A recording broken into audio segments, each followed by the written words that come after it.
Hi friends, welcome to mastery magic. நேற்றுக்கு வந்து டிஎன்பிசியிலேருந்து ஒரு அடெண்டம் ரிலீஸ் பண்ணியிருக்காங்க. 9A/2025 combined technical service non interview போஸ்ட்டுக்கு வந்திருக்கு இல்லையா, அதில் வந்து ஆட் பண்ணியிருக்காங்க. Huge amount of vacancies. Like எப்படின்னா பார்த்தீங்கன்னா எவ்வளோ வந்திருக்குன்னா, ப்ரீவியஸாக பார்த்தீங்கன்னா வந்து 211 வேகன்சி வந்து எடுத்தாங்க. மீன்ஸ் இதுக்கு முன்னாடி ஏஇ போஸ்ட் வந்து வாங்கினவங்களாம் வந்து 211 உள்ளே போனாங்க. இப்போ வந்து பார்த்திங்கன்னா வேகன்சி பார்த்திங்கன்னா அரவுண்ட் 391. லைக் இது வந்து இன்க்ரீஸ் கூட ஆகலாம். ஏன்னா ஸ்டார் கொடுத்துருக்காங்கன்னா மேபி இன்க்ரீஸ் ஆகிறதுக்கு நிறைய சான்சஸ் இருக்குன்ற மாதிரி அர்த்தம். ஓகேங்களா? So assistant electrical engineer 3266 post கோடு. இங்கே வந்து இப்போ இதை பற்றி டீட்டெயில்ஸ் பார்ப்போம். ஓகேங்களா? மொத்தம் வந்து என்னென்னா 391. இது ரொம்ப ரொம்ப இம்பார்ட்டண்டான பார்த்துக்கோங்க. ஓகே, அதே மாதிரி கிரேட் பே வந்து லெவல் 1 39,800லேருந்து ஆரம்பிக்குது. அதே மாதிரி சிபிஎஸ் இதோட இது. ஓகே, அதுக்கப்புறம் வந்து அசிஸ்டண்ட் அக்கௌண்ட் ஆஃபீஸர் அது வந்து ஒரு 25 வேக்கன்சி கொடுத்துருக்காங்க. அசிஸ்டண்ட் ப்ரோக்ராமருக்கு வந்து ஒரு வேக்கன்சி, அக்கௌண்டண்ட்க்கு ஒரு வேக்கன்சி. எங்கெங்கே இருக்குன்னா, ஃபஸ்ட்டு வந்து அசிஸ்டன்ட் எலக்ட்ரிக்கல் வந்து தமிழ்நாடு பவர் டிஸ்ட்ரிபியூஷன் கார்பரேஷன் லிமிட்டடில் இருக்குது. அசிஸ்டன்ட் ப்ரோக்ராமர் வந்து அரசு ரப்பர் கார்பரேஷனில் இருக்குது. அதுக்கப்புறம் அக்கௌண்டன்ட் வந்து தமிழ்நாடு மெக்னீஷியட் லிமிட்டடில் வந்து இருக்குது. ஓகேங்களா? ஸோ இப்போ வந்து ஏஜ் லிமிட் மட்டும் பார்ப்போம். ஓகேங்களா? ஃபஸ்ட்டு வந்து ஜென்ரல் கேட்டகரியாக இருந்தால் அது ஏஜ் லிமிட் பார்த்திங்கன்னா assistant electrical, assistant account officer, assistant programmer, accountant எல்லாத்துக்கும் வந்து பார்த்திங்கன்னா 32 இருக்கணும். அதுக்கு கீழே இருந்தால் எலிஜிபிள், இல்லை 32 இருந்தால் எலிஜிபிள். ஓகேங்களா? அதுக்கு மேலே இருந்தால் எலிஜிபிள் கிடையாது. அதே மாதிரி பிடபிள்யூடி கேண்டிடேட்டாக இருந்தால் வந்து 42. எதுக்குன்னா ஏஇக்கு, மற்றதுக்கெலாம் வந்து நாட் அப்ளிகபிள். எக்ஸ் சர்வீஸ் மேனாக இருந்தால் 50. அது விடோவாக இருந்தால் 37. இவங்களுக்கு வந்து நோ மேக்ஸிமம் ஏஜ் லிமிட். ஓகேங்களா? இதுவே பிசி, பிசிஎம், எம்பிசி அப்படிலாம் இருந்தால் அதுக்கு ஏஜ் பார்த்திங்கன்னா 34 இயர்ஸ் எலக்ட்ரிக்கலுக்கு. அதுவே வந்து பிடபிள்யூடியாக இருந்தால் 44. எக்ஸ் சர்வீஸ் மேனாக இருந்தால் 55. விடோவாக இருந்தால் 37. மற்றது வந்து நோ ஏஜ் லிமிட். ஓகேங்களா? அதுவே எஸ்சி எஸ்டியாக இருந்தால் அசிஸ்டன்ட் எலக்ட்ரிக்கல் வந்து 37, பிடபிள்யூடி வந்து 47, எக்ஸ் சர்வீஸ் மேனுக்கு 55, விடோவுக்கு வந்து 37. ஓகேங்களா? இது ரொம்ப இம்பார்ட்டன்ட். இந்த ஏஜ் வச்சு நீங்கள் அப்ளை பண்ணுங்கள். நான் போன டைம் நிறைய பேர் நல்ல ரேங்க் எடுத்தும் ஏஜ் வந்து அவங்ககிட்ட இல்லாதனால அவங்களால செலக்ட் ஆக முடியாமல் ஆயிடுச்சு. ஸோ பார்த்து அப்ளை பண்ணுங்கள். ஓகே, நெக்ஸ்ட்டு என்னென்ன எலிஜிபிலிட்டி இருக்குன்னா, அசிஸ்டன்ட் எலக்ட்ரிக்கலுக்கு நீங்கள் வந்து ஒன்லி ட்ரிபிள் டிபார்ட்மெண்ட் மட்டும் தான் அப்ளை பண்ண முடியும். இசி டிபார்ட்மெண்ட் அப்ளை பண்ண முடியாது. ஒன்லி ட்ரிபிள் மட்டும் தான் அப்ளை பண்ண முடியும். பாருங்கள், degree in electrical and electronics engineering or ஈக்குவலண்ட்னா எலக்ட்ரிக்கல் இன்ஜினியரிங் மட்டும்தான். இசி எலிஜிபிள் கிடையாது. அதுவே டிஎன்பிசியில் ஏஇயில் பிடபிள்யூ இருந்தால் அங்கே இசி எலிஜிபிள். ஆனால் இங்கே வந்து ட்ரிபிள் மட்டும் தான் எலிஜிபிள்.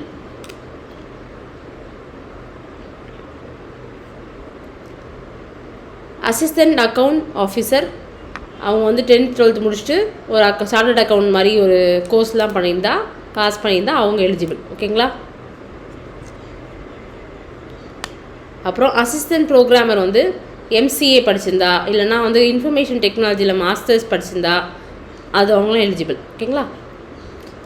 நெக்ஸ்ட்டு அக்கௌண்டன்ட் வந்து பிகாம் படிச்சிருக்கணும். இன்டர்மீடியட் எக்ஸாம் சிஏ இருக்கணும், பாஸ் ஆகிருக்கணும். ஓகே, நெக்ஸ்ட் வந்து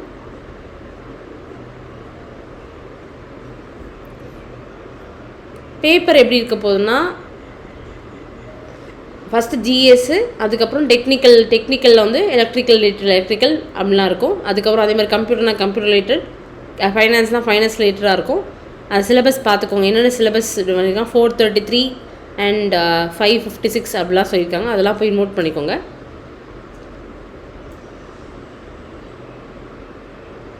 இனிஷியலாக வந்து பார்த்திங்கன்னா இந்த ஃபஸ்ட்டு நோட்டிஃபிகேஷனில் வந்து 615 வேக்கன்சி ஓவராலாக எல்லாத்துக்கும் சேர்த்து. இப்போ வந்து ஒரு 418 ஆட் ஆகிருக்கு. ஆட் ஆகி எவ்வளோ வந்திருக்குன்னா 1033 வேக்கன்சிஸ் இருக்குது. இதில் வந்து ஒரு huge amount of vacancies. Okay, சரி, அசிஸ்டன்ட் எலக்ட்ரிக்கலுக்கு பார்ப்போம்.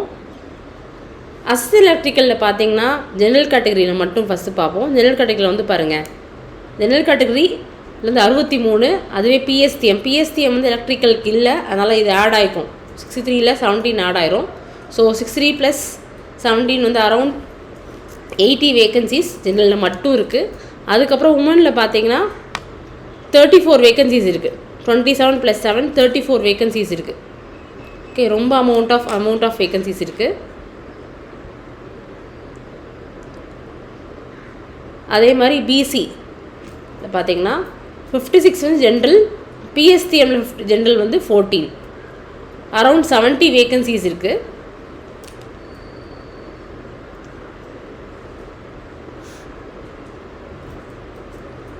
இங்கே பிசிஎம்மில் வந்து பிசி முஸ்லீம் ரெண்டும் சேர்ந்து அரவுண்ட் 10 வேக்கன்சிஸ், 7 + 3 10 வேக்கன்சிஸ் இருக்குது. உமனுக்கு வந்து 3 வேக்கன்சிஸ் இருக்குது. இங்கே உமனுக்கு எவ்வளோ வேக்கன்சிஸ் இருக்குன்னா 24 வேக்கன்சி + 6, ஸோ 30 வேக்கன்சிஸ் வந்து பிசி உமனுக்கு இருக்குது. பிசி முஸ்லீமுக்கு வந்து உமனில் வந்து 3 வேக்கன்சிஸ் இருக்குது. ஓகேங்களா? MBC general and PSTM, PSTM இல்லாதனால ஜென்ரலில் போயிடும். ஸோ டோட்டலாக வந்து பார்த்திங்கன்னா 51 வேக்கன்சி இருக்குது. எம்பிசி உமனுக்கு பார்த்தீங்கன்னா டோட்டலாக 20 + 4 24 வேக்கன்சி இருக்குது.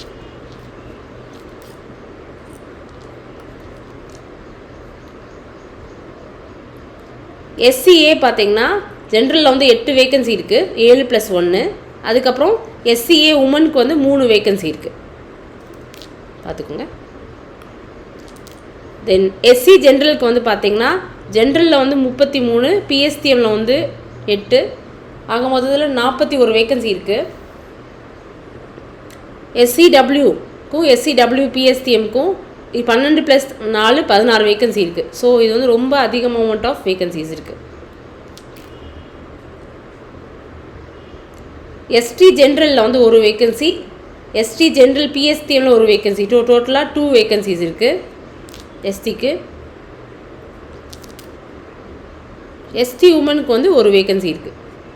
ஸோ ஓவராலாக பார்த்தீங்கன்னா டெஃப்டம் எல்லாமே சேர்ந்து, பிடபிள்யூடி, எக்ஸ் சர்வீஸ் மேன் எல்லாமே சேர்ந்து பார்த்தீங்கன்னா 391 வேக்கன்சிஸ் இருக்குது. அப்புறம் அசிஸ்டன்ட் ப்ரோக்ராமருக்கு பார்த்தீங்கன்னா ஜென்ரலில் 1 வேக்கன்சி இருக்குது, அக்கௌண்டண்ட்டுக்கும் ஜென்ரலில் 1 வேக்கன்சி இருக்குது.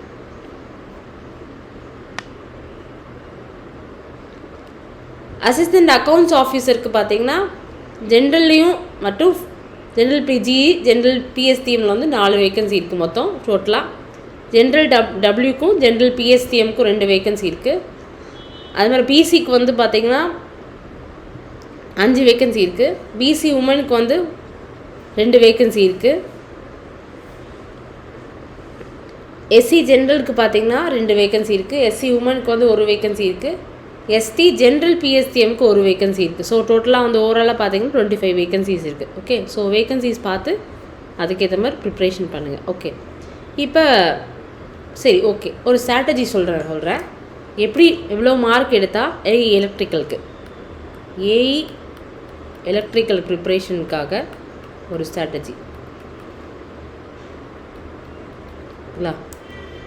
ப்ரீவியஸ் இயர்னால் இப்போ ப்ரெசண்ட்டாக ஒரு 10 நாளைக்கு முன்னாடி யாரெல்லாம் ஏஇ செலக்ட் ஆகணும், எப்படி கட் ஆஃப் போச்சு அப்படின்றது நான் சொல்கிறேன். ஜென்ரல் கேட்டகரியாக இருந்தால் உங்கள் மார்க் வந்து 320 290 இருந்தால் நீங்கள் கண்டிப்பாக செலெக்ஷன் ஆகலாம், கவுன்சிலிங் போயிட்டு செலெக்ஷன் ஆகலாம். ஆனால் கவுன்சிலிங் போகிறதுக்கு 285 வரைக்கும் இருந்தால் கவுன்சிலிங் போகலாம். ஆனால் செலெக்ஷன் ஆக முடியுமா அப்படின்றது டவுட் தான். ஸோ அதனால் 320 290 நீங்கள் இருந்தீங்கன்னா உங்களுக்கு செலெக்ஷன் கன்ஃபர்மேஷன். அதுவே பிசியாக இருந்தால் 290 270 இது எல்லாமே நான் மேலுக்கு சொல்கிறேன். ஓகேங்களா? ஃபீமேலுக்கு நான் இங்கே எழுதுகிறேன். ஃபீமேலுக்கு வந்து சொல்கிறேன். ஃபீமேலுக்கு வந்து பார்த்திங்கன்னா இதுலேருந்து ஒரு 5 மார்க் கம்மி பண்ணிக்கோங்க. அப்போ 315 285 இருந்தீங்கன்னா உங்களுக்கு செலெக்ஷன் உண்டு. பிசிக்கு ஃபீமேலுக்கு வந்து 285 265 இருந்தீங்கன்னா உங்களுக்கு கன்ஃபர்மேஷன் உண்டு. அதுக்கப்புறம் எம்பிசி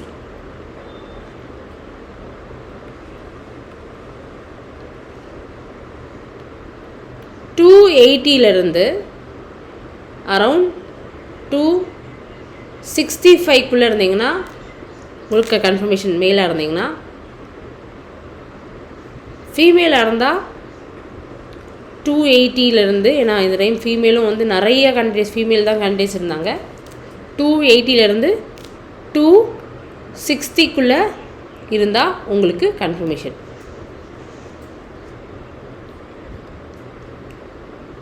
எஸ்சி ஃபீமேல் கேண்டிடேட்டுக்கு ஃபஸ்ட் சொல்கிறேன்.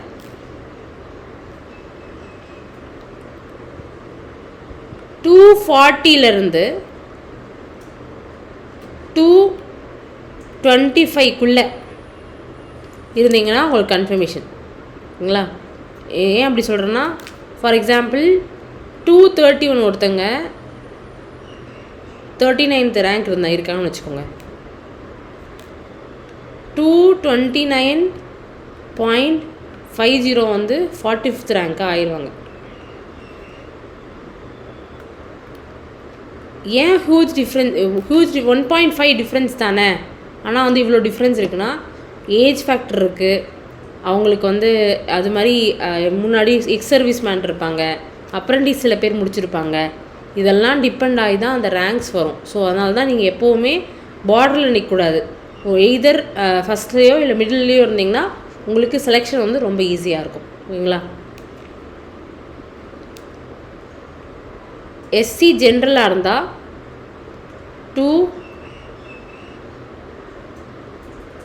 எஸ்சி ஜென்ரல் மீன்ஸ் மேல் 255 240 இதுக்குள்ளே வந்து பார்த்திங்கன்னா கிட்டத்தட்ட ஒரு 40 பேர் 50 பேர் இருப்பாங்க. அதனால தான் சொல்கிறேன். ஓகேங்களா? எஸ்டியாக இருந்தால்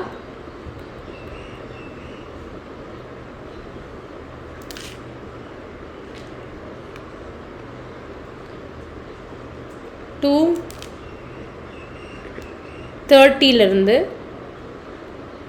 220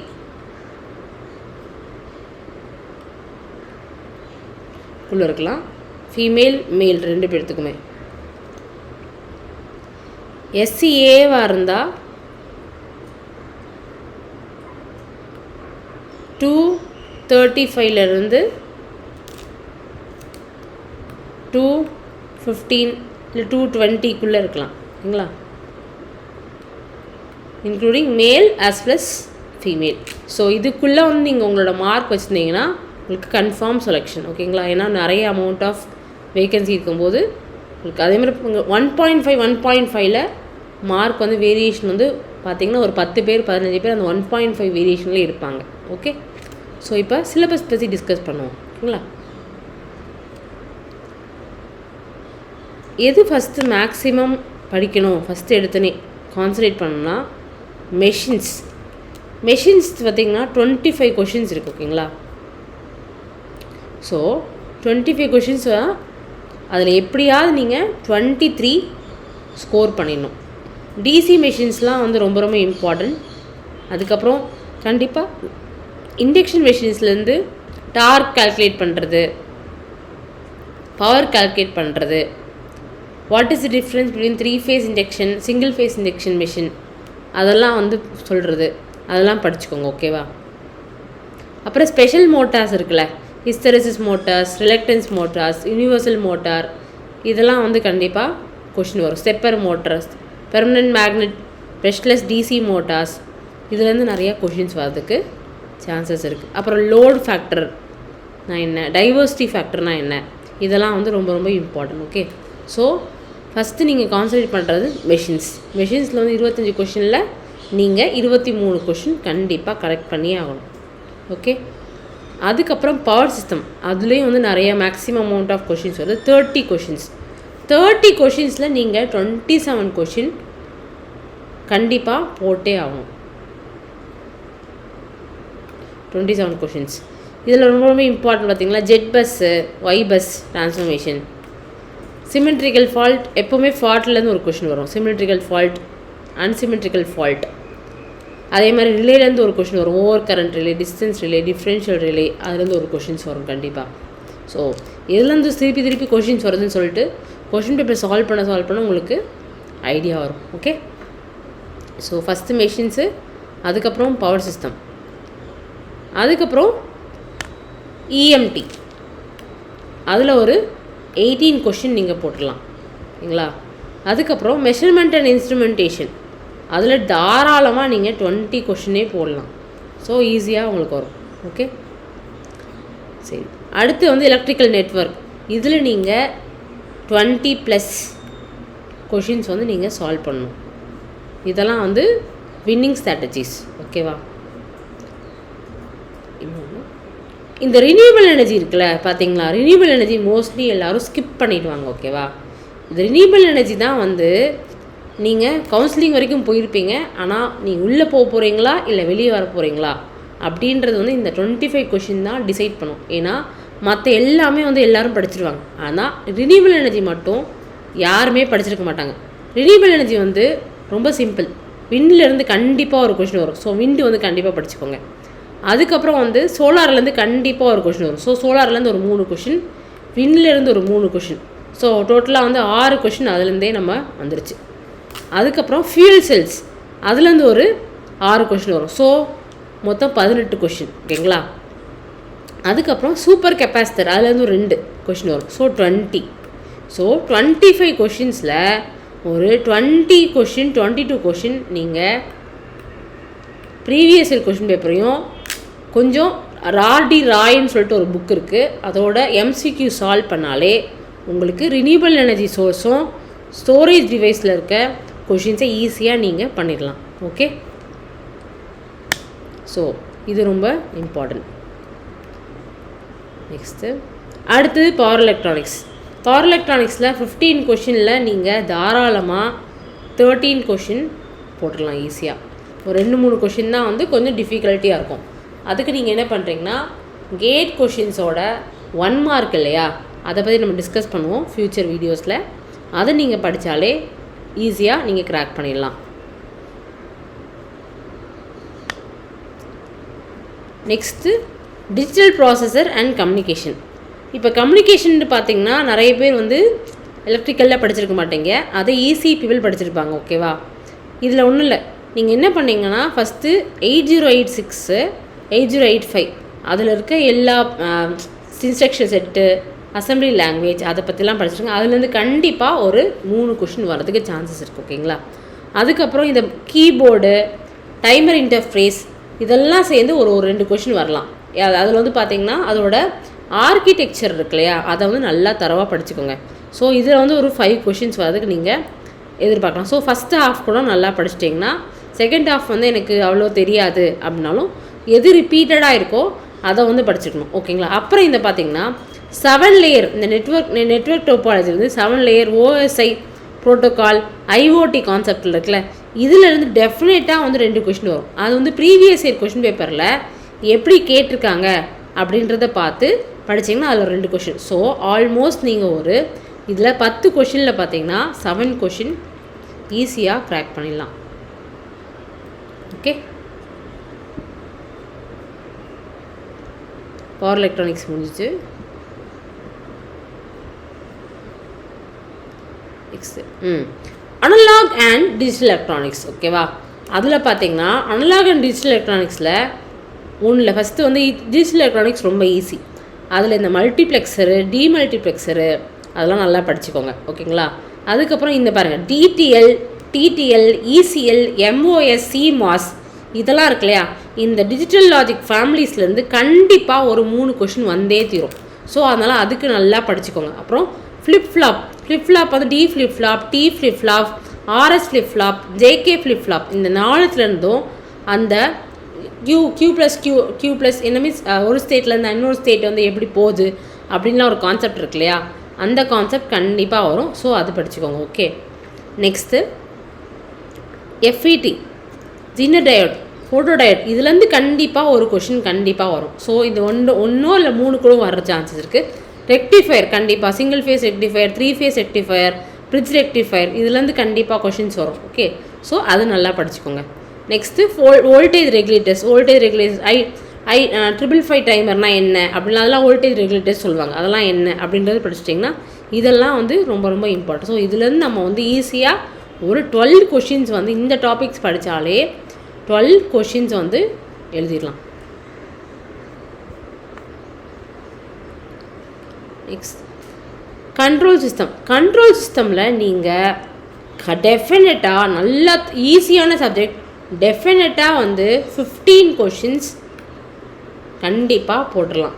ஸோ இந்த மாதிரி ஸ்ட்ராட்டஜி வச்சு பண்ணுவேன். நீங்கள் ஃபஸ்ட்டு வந்து பவர் சிஸ்டம், எலக்ட்ரிக்கல் மெஷின்ஸை நல்லா தரவு பண்ணிடுங்க.